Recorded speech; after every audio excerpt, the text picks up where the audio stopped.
I am Bobby, and today I am poking your bank balance. Keeping too much cash in a bank is a quiet leak. It drips so slow you barely notice, and then a year is gone. Most savings accounts pay about 0.4% a year. That is basically dust on your money, and it bugs me. Inflation, which means prices rise, is about 2.7% right now. So your dollars are shrinking while they look the same on screen. That gap eats your buying power, little bite after little bite. You feel it in the grocery bill and that random fee. On $10,000, you lose about $230 a year. That is money you worked for, and watching it fade stings. Banks feel safe, up to a limit, and I get that. FDIC insurance covers up to $250,000 per person, per bank, per account type. That is a solid guardrail, and I'm grateful for it. Above that, you are uncovered if a bank fails, which feels risky. It is rare, sure, but surprises tend to show up at the worst time. Your APY, the yearly interest, must beat inflation, or you go backward. No drama here, just math, and math does not care. I learned this the hard way with a year of fees and dust level interest.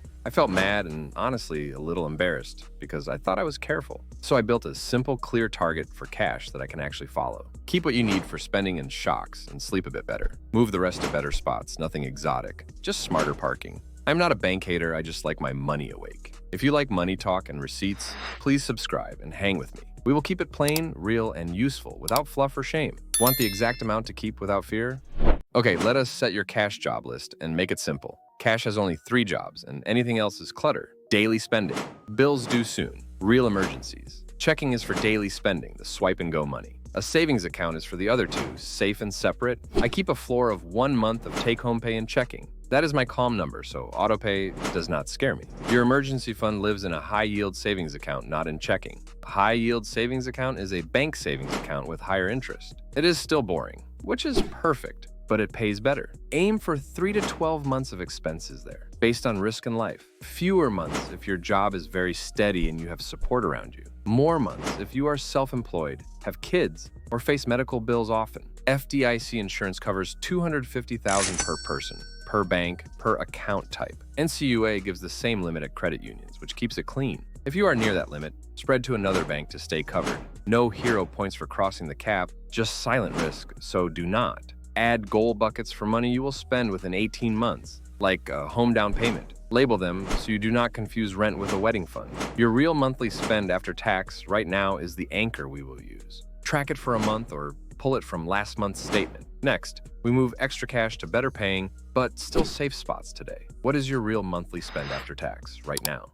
Now, let us make extra cash work without silly risk, like grown-ups. High-yield savings accounts pay far more than the big bank average. That difference shows up in real dollars, not just marketing words. Money market funds pay market rates and settle fast when you need cash. A money market fund holds short-term debt, like treasury bills and top paper. Short treasury bill funds also pay near market rates with tiny interest rate risk. These are not FDIC insured, but they hold very safe government debt. That used to spook me, but the holdings are plain and boring. Certificates of deposit lock cash for a set time at a rate. A penalty can hit if you break a CD early, so pick terms you like. Right now, yields near 4 to 5% beat the 0.4% average. On $10,000, 4% is $400 in a year, not dust. Rates can drop, so yields can fall later, and that is normal. I want fast access, but I want yield, and I argue with myself. Look, speed matters for emergencies, but extra return matters for goals. So I use a mix that fits the goal and the timeline. Emergency cash sits in a high-yield savings account where transfers are quick. Goal cash for 3 to 18 months can sit in short CDs or treasury bills.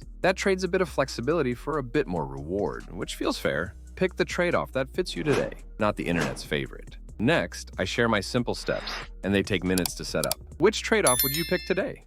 Real talk. I used to let cash pile up in one sleepy account and feel proud. I felt safe, but I was stuck, and the numbers told on me. Fees nibbled and interest was dust, and I kept shrugging it off. I changed with a simple system that I can run on bad days. Step 1, set your checking floor from 1 month of spend, no more panic swipes. Step 2, pick an emergency target that fits risk in your stomach. Aim for 3 to 12 months and write the number somewhere you see. Step 3, open a high-yield savings account at an FDIC bank or credit union. Step 4, split pay so checking gets the floor and savings gets the rest by default. Step 5, label buckets for goals within 18 months, like taxes or a trip. Step 6, if any account nears $250,000, spread to another bank. Step 7, move extra above target into short CDs or treasury bills and let it earn. Step 8. Long-term cash goes to investments, not to lazy accounts at your pace. This is education, not advice. So please do your own research every time. I automate transfers on payday so future me cannot forget or argue. Pick your number tonight and move $1 just to start. Thanks for watching, subscribe, and send this to a friend who needs a nudge. For more, I will show scripts to kill fees fast soon. 'Cause those sting. What number would let you sleep well and still grow for real?